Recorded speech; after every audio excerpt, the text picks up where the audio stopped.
சட்டு பீஸா உங்களை அன்புடன் வரவேற்கிறது. நான் காஞ்சனா ஜெயக்குமார். லசக்னே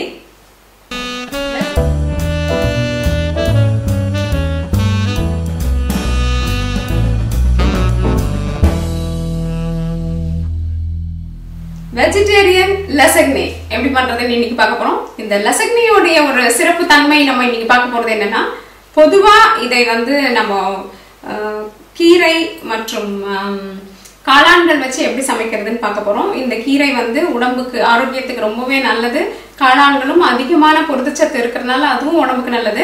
அதனால சீஸ் எல்லாம் போட்டு பண்ற ஒரு லசக்னேவை எப்படி ஆரோக்கியமாகவும் சாப்பிடலாம் அப்படின்றத தான் நம்ம சட்டு பீஸால இன்னைக்கு பார்க்க போறோம். இது ஒரு அருமையான இத்தாலியன் பதார்த்தம். இது வந்து இன்னைக்கு உலகம் முழுவதுமே இதை விரும்பி சாப்பிடுறாங்க. அப்படிப்பட்ட ஒரு பொருளை நம்ம வீட்லயே எப்படி சுலபமா குழந்தைங்களோட சேர்ந்து சாப்பிடலான்றத பார்க்கலாம் வாங்க. 500 gram precooked lasagne sheets, 100 gram mozzarella cheese, 250 gram Edam cheese. இதற்கு நீங்க பர்மஜான் சீஸ் கூட நீங்க போட்டுக்கலாம். உங்களுடைய சுவைக்கு ஏற்ற மாதிரி இந்த சீஸை மாத்திக்கலாம். நான் வந்து ஈடாம் சீஸ் உபயோகிக்கிறேன். 300 கிராம் பசலைக்கீரை, 300 கிராம் காளான், 1 கப் பசாட்டா அல்லது டொமேட்டோ சாஸ், 1 கப் பெச்சமல் அல்லது ஒயிட் சாஸ். ஒரு மைக்ரோவேவ்ல வைக்கிற மாதிரியான ஒரு பாத்திரத்தை எடுத்துக்கோங்க. அது கூட பொடியாக நறுக்கின பசலைக்கீரையை போட்டுடுங்க.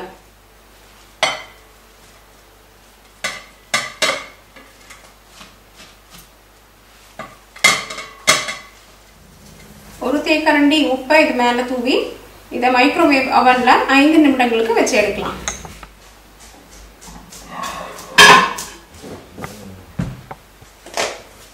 இப்போ நம்மளுடைய பசலைக்கீரை பார்த்தீங்களா, இது நல்லா வந்து வெந்துடுச்சு, சுருங்கிடுச்சு. இதில் லேசாக கொஞ்சம் ஈரத்தன்மை இருக்கு.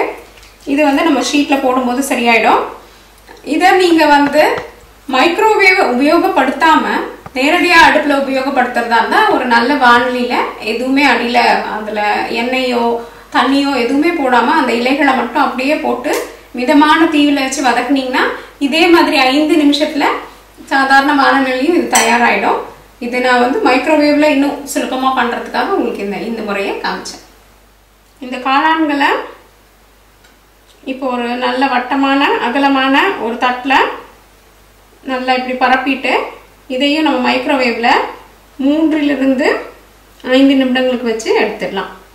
இந்த காளான்களை வந்து ஒரு உருண்டையான காளானை எடுத்தீங்கன்னா இந்த மாதிரி நீங்கள் அதை வந்து வெட்டிக்கணும்.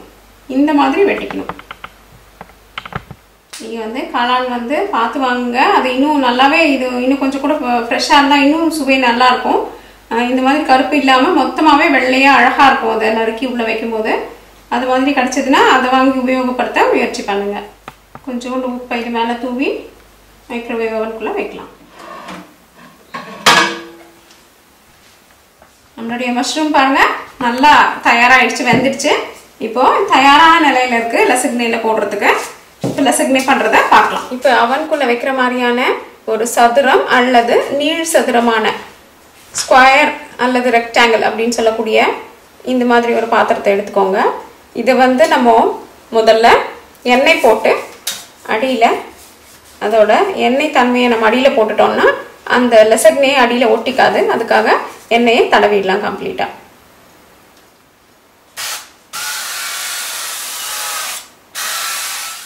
நான் முதல்ல பசாட்டா சாஸ் அல்லது தக்காளி சாஸ் எடுத்து அடியில் கீழே போட போகிறேன்.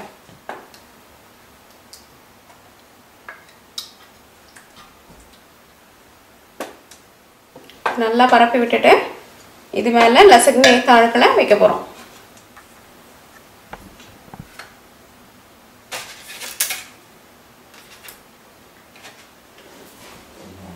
காளான்களை போடலாம்.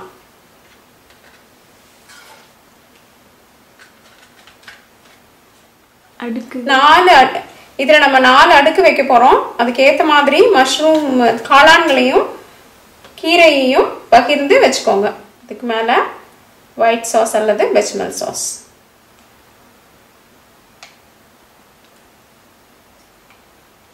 இதுக்கு மேலே கொஞ்சோண்டு துருவின சீஸை போட்டுடலாம்.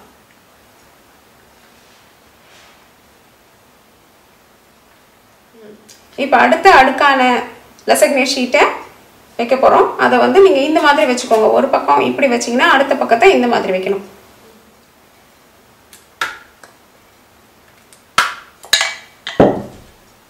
அடுத்தது கீரையை போட போகிறோம். இதில் சேர்ந்து இருக்கிற இந்த தண்ணீரை பற்றி கவலைப்படாதீங்க. இந்த தண்ணி வந்து இந்த பாஸ்தா வேகிறதுக்காக உறிஞ்சிக்க வேண்டியிருக்கும். அதனால் அந்த தண்ணியோடய அது இருக்கட்டும்.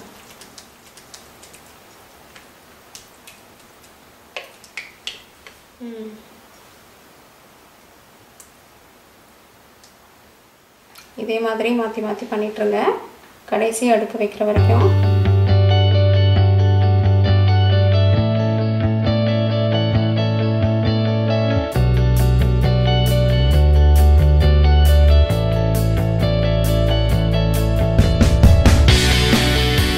முழுசாக முடிச்சிட்டோம். இப்போ நம்மளுடைய கடைசி இதுக்கு அடுக்குக்கு நம்ம வந்து மொட்சரெல்லா சீஸை வைக்க போகிறோம். கடைசியாக இந்த சீஸை தூவிடலாம். நம்மளுடைய சுவையான லசக்னே தயாராகிடுச்சு. சீஸும் தக்காளி ரொம்ப நல்லாயிருக்கும். இதை நம்ம அவனுக்குள்ளார 180 டிகிரி சென்டிகிரேடில் 50 நிமிடங்களுக்கு வச்சு வேக வைக்க போகிறோம். அதுக்கு முன்னாடி ஒரு 10 நிமிஷத்துக்கு உங்களுடைய அவனை 180 டிகிரி சென்டிகிரேடில் ப்ரீஹீட் பண்ணிடுங்க. பொதுவாகவே நம்மளுக்கு வந்து இந்த பேக் பண்ண போகிற எல்லா சாமானுக்கும் நம்ம ஏன் அதை ப்ரீஹீட் பண்ணுறோன்னா, அந்த அவனுடைய தட்பவெப்ப நிலை நம்ம வைக்க போகிற சாப்பாடு பொருள் வந்து சமைக்க ஆரம்பிக்கிறதுக்கு முன்னாடியே அந்த நிலையை அடைஞ்சிருந்ததுன்னா இது சமைக்கிறது ரொம்ப சுலபமாகவும் ப்ளஸ் அதுக்கு தேவையான சூடும் உடனே கிடச்சிடும். இல்லைன்னா இனி ஒரு 10 நிமிஷம் அது முழுக்க அந்த சூடு அந்த வெப்பநிலையை பெறத்துக்கு முன்னாடி நம்மளுடைய பதார்த்தத்தினுடைய நிலை வந்து மாறிடக்கூடாதுன்றதுக்காக தான் அதை வந்து ப்ரீஹீட் பண்ணுறோம்.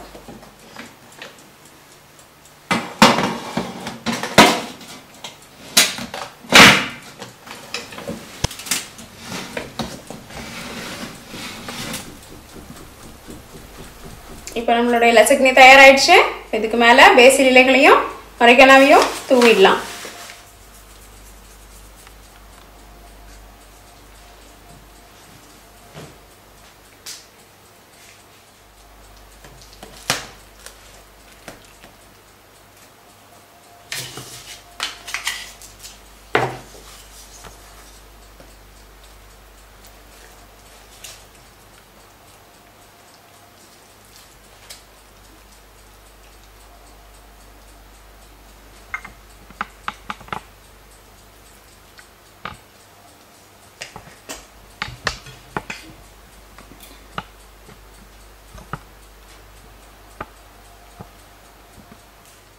ஏன்னா நண்பர்களே, நம்மளுடைய அருமையான லசக்னே தயார் பண்ணுறது எப்படின்னு பார்த்தீங்களா? இதோடைய அடுக்குகளை பார்த்தீங்களா? இங்கே மேலே சீஸ் இருக்கு, கீரை மற்றும் காளான்கள் இப்படி வரிசையாக இந்த அடுக்குகள் அழகாக இருக்கு. இது கூட தக்காளி, பசாட்டா சாஸ், ஒயிட் சாஸ், பெச்மால் சாஸ் எல்லாம் போட்டு அருமையான லசக்னேவை உடனே தயார் பண்ணி சாப்பிட்டு பார்த்து எங்களுக்கு சொல்லுங்க. தோசை பீட்சா என்றென்றும் உங்கள் நாவிற்கும் வயிற்றிற்கும் நல்லதொரு சுவை. நன்றி, வணக்கம்.